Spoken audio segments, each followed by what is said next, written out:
تیسری بار بیٹی پیدا ہوئی تو شوہر نے مجھے طلاق دے کر چھوڑ دیا۔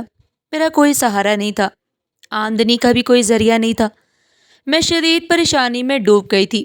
گھر کا ماحول بھی سخت ہو گیا تھا۔ میں نے اپنے ملازم کو گھر سے نکالنے کی کوشش کی تو وہ بولا، بیگم صاحبہ آپ مجھ سے نکاح کر لے، میں آپ کی ضرورتیں پوری کروں گا۔ اچانک میرے ذہن میں ایک شرط آئی۔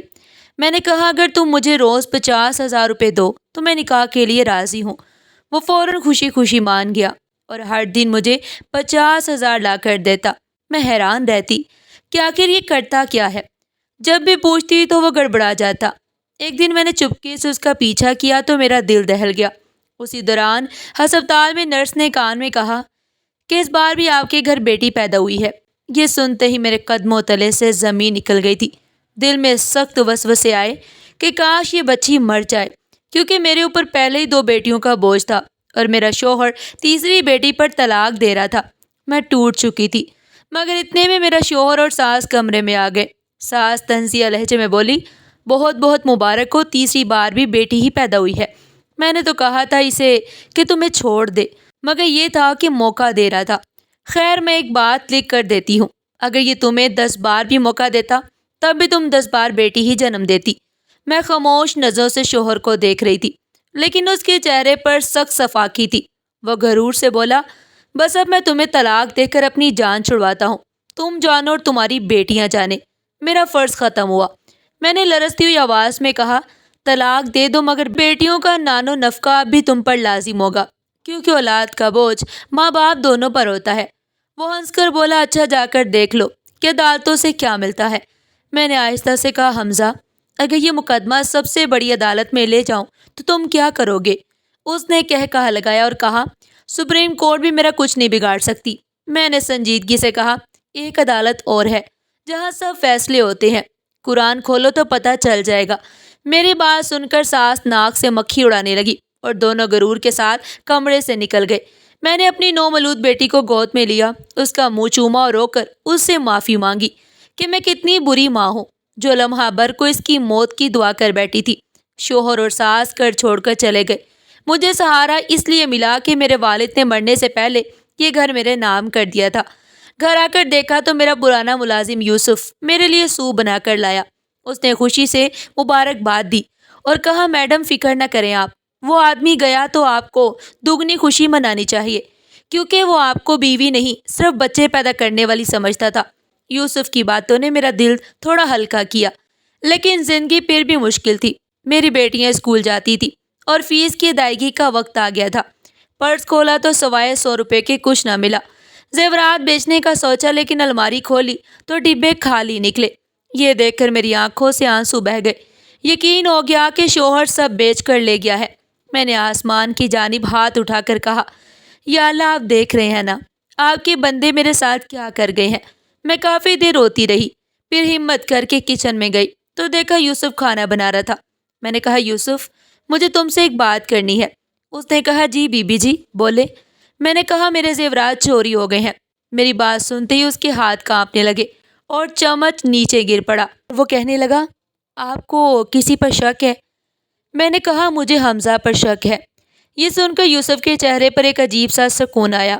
اس کا سکون دیکھ کر میرے دل میں بے سکونی بڑھ گئی کہ کہیں یہ سب اسی کا کیا دھرا نہ ہو، لیکن میں نے خود کو مزید سوچوں میں الجھانے کی بجائے خاموشی اختیار کر لی۔ میں بولی، یوسف تم جانتے ہو میرا شوہر مجھے طلاق دے کر جا چکا ہے، میرا کوئی ذریعہ معاش بھی نہیں ہے، اسی لیے بہتر ہے کہ تم یہ کام چھوڑ کر چلے جاؤ۔ وہ فوراً بولا، بیگم صاحبہ میں آپ کو اس حال میں تنہا نہیں چھوڑ سکتا۔ میں نے تلخی سے کہا، تم یہاں رہ کر کیا کر لو گے؟ یوسف سنجیدگی سے بولا، میں آپ کی مدد کرنا چاہتا ہوں، میں کہیں اور کام کر لوں گا۔ میں غصے میں بولی، یوسف یہ سب کس رشتے کے تحت کرو گے؟ وہ ایک دم سنجیدہ ہو گیا اور میری آنکھوں میں آنکھیں ڈال کر بولا، اگر آپ میری بیوی بن جائے تو میں اپنی زندگی آپ پر نچھاور کر دوں گا۔ میرا دل دھڑک اٹھا۔ میں نے ہکلاتے ہوئے کہا، نہیں یوسف، میں کسی کا احسان نہیں لینا چاہتی۔ اس نے نرمی سے کہا، یہ احسان نہیں ہے، کبھی نہ کبھی تو شادی ہونی ہی ہے، اور آپ بھی کوئی عام عورت نہیں ہے۔ میرے دل پر اس کی باتیں بوجھ ڈال رہی تھی، اس لیے میں کمرے میں آ گئی۔ دل زور زور سے دھڑک رہا تھا۔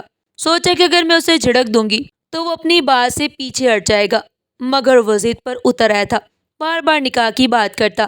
ایک دن تو اس نے میرے پاؤں پکڑ لیے تھے، تب میرے پاس کوئی راستہ نہ رہا۔ میں نے سوچا کسی ایسی شرط دوں جو وہ کبھی نہ مانے اور یوں وہ باز آ جائے۔ میں نے کہا یوسف، اگر تم روزانہ 50,000 روپے میرے ہاتھ پر رکھ سکو تو میں نکاح کے لیے ہاں کر دوں گی۔ وہ کچھ دیر مجھے دیکھتا رہا، پھر بولا ٹھیک ہے۔ وہ مان گیا۔ میں حیرت زدہ رہ گئی کہ ایک ملازم یہ کیسے کہہ سکتا ہے۔ میں کمرے میں چلی آئی کیونکہ مجھے یقین تھا یہ سب اس نے جذبات میں کہا ہے۔ شام ہوئی تو میرے کمرے کے دروازے پر دستک ہوئی۔ میں نے کھولا تو سامنے یوسف کھڑا تھا۔ وہ بولا بیگم، مولوی صاحب اور گواہ ساتھ لایا ہوں، آپ تیار ہو جائیں۔ میرا دل کام گیا، مگر میں نے اللہ کا نام لیا، وضو کیا اور صاف ستھرا لباس پہن لیا، سب اللہ کے حوالے کر دیا۔ باہر نکاح پڑھا دیا گیا۔ یوسف نے کھانا کھلایا، سب کو رخصت کیا۔ میری بیٹیاں سو رہی تھی اور میں باہر سین میں بیٹھی تھی۔ وہ میرے پاس آیا اور بولا بیگم صاحبہ، لگتا ہے مجھے سب کچھ مل گیا، اب کسی اور چیز کی خواہش نہیں ہے۔ اس کی بات سن کر میں مسکرا دی کیونکہ مجھے لگتا تھا کہ یہ سب صرف وقتی باتیں ہیں۔ یوسف اپنے آپ کو وفادار ثابت کرنے کی کوشش کر رہا تھا۔ میں خاموشی سے کمرے میں آ گئی۔ تھوڑی دیر بعد وہ کھانا لے آیا اور بولا بیگم، میں آپ کا بہت خیال رکھوں گا۔ میں نے سخت لہجے میں کہا یوسف، جب تک تم میری شرط پوری نہیں کرو گے تو میں شوہر تسلیم نہیں کروں گی۔ اگلے دن وہ صبح ہی چلا گیا۔ جاتے وقت بولا بیگم، دعا کریں میں آپ کی شرط پوری کرنے جا رہا ہوں۔ میں نے سر ہلا دیا اور وہ باہر نکل گیا۔ میں نے دل میں کہا کہ یہ ایک دن ہمت ہار کر بھاگ جائے گا۔ گھر سناٹے میں ڈوبا ہوا تھا۔ بڑی بیٹی اسکول جا چکی تھی، چھوٹی بیٹی دودھ پی کر سو گئی تھی۔ تنہائی مجھے کاٹنے لگی تھی۔ بار بار یوسف کا خیال آ رہا تھا کیونکہ وہ پچھلے 1 سال سے میرے ساتھ تھا۔ اس کی موجودگی مجھے تحفظ دیتی تھی، مگر اب دل میں وسوسے بھی بڑھنے لگے تھے۔ کچھ دیر بعد یوسف لوٹ آیا۔ وہ تھکا ہوا لگ رہا تھا۔ آتی اس نے 50,000 روپے میرے ہاتھ پر رکھ دیے۔ میں سکتے میں آ گئی۔ کہاں سے لائے ہو؟ تو بولا بیگم، آپ نے شرط رکھی تھی اور میں نے پوری کر دی، کیا یہ کافی نہیں ہے؟ میں خاموش رہی اور وہ کمرے سے نکل گیا۔ اگلے دن بھی وہ صبح گیا اور رات کو آیا۔ ہاتھ میں 50,000 روپے تھے اور چہرے پر تھکن۔ اس نے 7 دنوں میں 3.5 لاکھ روپے میرے ہاتھ پر رکھ دیے۔ میرے دل میں خوف اور ڈر بڑھتا ہی چلا جا رہا تھا کہ یہ پیسے آخر آئے کہاں سے ہیں۔ مجھے یقین ہو گیا تھا کہ اتنا قرض نہیں لے سکتا، کوئی غریب کو 50,000 بھی نہیں دیتا، اور یہ روز لاکھوں کے حساب سے لا رہا تھا۔ کہیں یہ میرے زیورات بیچ تو نہیں رہا، یہ کسی غلط کام میں ملوث تو نہیں ہے۔ میرے ذہن میں سوالوں کی بوچھاڑ ہو گئی۔ زندگی ایک بھاری بوجھ بن گئی تھی۔ میں سوچتی رہی اگر یہ سب غلط نکلا تو میرا کیا بنے گا، اور یہی سوال میرے دل کو چیر گیا تھا۔ میں یہ کیوں سوچ رہی تھی کہ یوسف کے بغیر میرا کچھ نہیں بچے گا؟ اس کا ایک ہی جواب تھا کہ میں اسے پسند کرنے لگی تھی، اور کیوں پسند کرنے لگی تھی اس کے کئی جوابات تھے، مگر فی الحال ابھی میں اس کی اصلیت معلوم کرنا چاہتی تھی۔ میں نے سوچا کہ کل میں یوسف کا پیچھا کروں گی، دیکھوں گی کہ وہ ایسا کیا کرتا ہے جو روز 50,000 میرے ہاتھ پر لا کر رکھ دیتا ہے۔ صبح میں بچوں کو اسکول بھیج کر فارغ ہوئی۔ جیسے یوسف مجھے بتا کر گھر سے نکلا، میں بھی اس کے پیچھے چل پڑی۔ آج اسے بے نقاب ہونا تھا، اسی لیے میرا دل زور زور سے دھڑک رہا تھا۔ یوسف تقریباً 10 منٹ پیدل چلنے کے بعد بس اسٹاپ پر جا کر کھڑا ہو گیا۔ وہاں ایک بڑی سی گاڑی آ کر رکی اور وہ اس گاڑی میں بیٹھ گیا۔ یہ دیکھ کر میں حیران رہ گئی کیونکہ یوسف کی شخصیت ایسی تھی ہی نہیں کہ وہ ملازم ہو۔ مجھے دل میں خیال آیا اگر یہ گاڑی اس کی اپنی ہو تو کتنا جچتا۔ خیر، میں نے سوچ جھٹک دی اور ایک رکشہ لے کر اس گاڑی کا پیچھا کرنے لگی۔ وہ گاڑی ایک بڑی ملٹی نیشنل کمپنی کی عمارت کے سامنے جا کر رکی۔ یوسف اندر داخل ہو گیا۔ میں اپنی چھوٹی بیٹی کو اپنی بغل میں لیے اس عمارت میں داخل ہو گئی۔ اچانک ماضی میری آنکھوں کے سامنے گھوم گیا، کیونکہ 5 سال پہلے میں اسی آفس میں انٹرویو دینے آئی تھی جہاں 3 مردوں نے میرا انٹرویو لیا تھا اور مجھے اس لیے ریجیکٹ کر دیا کہ میرے پاس ایکسپیرینس نہیں تھا۔ انہی 3 میں سے ایک یوسف بھی تھا۔ میں ابھی اسی سوچ میں تھی کہ ریسیپشن پر بیٹھی لڑکی نے مجھے دیکھ لیا اور روکنے کی کوشش کی، مگر میں اس کی بات انسنی کر کے بھاگ کر یوسف کے کمرے میں داخل ہو گئی۔ یوسف مجھے دیکھ کر چونک گیا اور ریسیپشنسٹ لڑکی بھی پیچھے پیچھے آ گئی۔ اس نے کہا میں نے اسے روکنے کی بہت کوشش کی مگر یہ نہیں رکی۔ یوسف نے ہاتھ کے اشارے سے اسے باہر جانے کو کہا، پھر مجھ سے مخاطب ہو کر بولا اتنی گرمی میں بچی کو لے کر کیوں نکلی ہو؟ اسے صوفے پر لٹا دو اور خود بیٹھ جاؤ۔ میں نے بے ساختہ پوچھا یوسف تم یہاں آخر کیا کر رہے ہو؟ وہ مسکرایا اور بولا کیا تمہیں یاد ہے جب 5 سال پہلے تم یہاں انٹرویو دینے آئی تھی تو 3 لوگوں نے تم سے سوال کیے تھے، ان میں سے ایک میں بھی تھا۔ مجھے تم اچھی لگی، میں پہلی نظر میں تمہیں پسند کرنے لگا تھا۔ گھر جا کر اپنی والدہ سے تمہارا ذکر کیا اور تمہارے ڈاکیومنٹ سے ساری معلومات بھی دے دی، مگر والدہ نے یہ کہہ کر انکار کر دیا کہ تم ہمارے معیار کے مطابق نہیں ہو اور ہمارے گھرانے میں تمہاری جگہ نہیں بن سکتی۔ میں نے سوچا وقت کے ساتھ انہیں منا لوں گا، مگر پھر 3 مہینے بعد پتہ چلا کہ تمہاری شادی ہو گئی ہے۔ یہ خبر سن کر میں ٹوٹ گیا۔ حالانکہ میں ایک پریکٹیکل انسان تھا، لیکن تمہارا خیال میرے دل سے نہ نکلا۔ میں نے اپنے والد کے آفس آنا جانا چھوڑ دیا، ہر چیز سے میں کٹ گیا۔ والد نے میری حالت دیکھ کر مجھے آرام کا وقت دیا، مگر میں تمہیں دیکھنے کے لیے بےتاب رہنے لگا۔ اسی دوران ایک دوست کی مدد سے تمہارے قریب آنے کا راستہ ڈھونڈا اور ملازم کے طور پر تمہارے گھر آ گیا۔ سوچا قریب رہوں گا تو شاید دل بڑھ جائے، مگر تمہارا کردار، تمہاری وفاداری اور تمہاری سچائی نے مجھے اور گہرا تمہارا اسیر بنا دیا۔ تمہارا شوہر حمزہ تمہارے ساتھ برا سلوک کرتا تھا، یہ دیکھ کر میرا دل کرتا رہا، اور پھر جب تمہیں طلاق ہو گئی تو مجھے لگا جیسے میرے ہاتھ میں قارون کا خزانہ آ گیا۔